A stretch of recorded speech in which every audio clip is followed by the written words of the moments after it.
There's got to be a middle ground between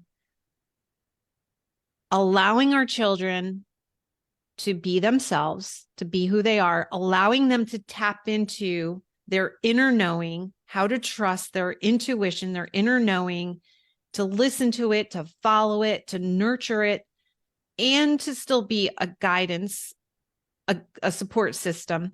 Okay, here's what it is. Brene Brown talks about it all the time.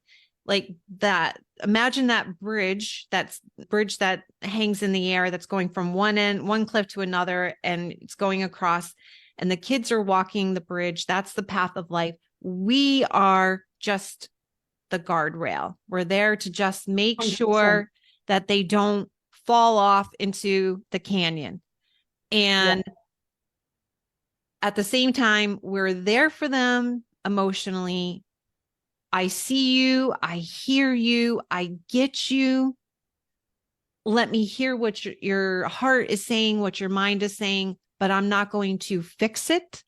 I'm not going to control it. I'm not going to be codependent. I'm not going to be enmeshed. And so what we're trying to do is almost be preventative. Absolutely. In this podcast, this episode.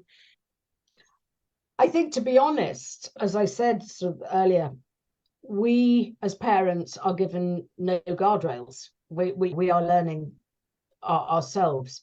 And what has worked for the first 10 years of our little angels' lives, where we are managing them and making sure they're fed and water, blah, blah, blah, blah. And we are literally, we are their manager to all intents and purposes.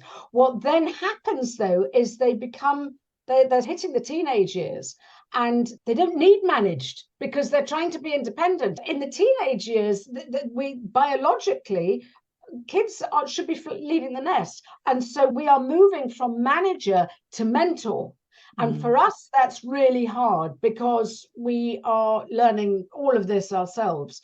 So I think the thing is, what I learned is to take the ego out of parenting.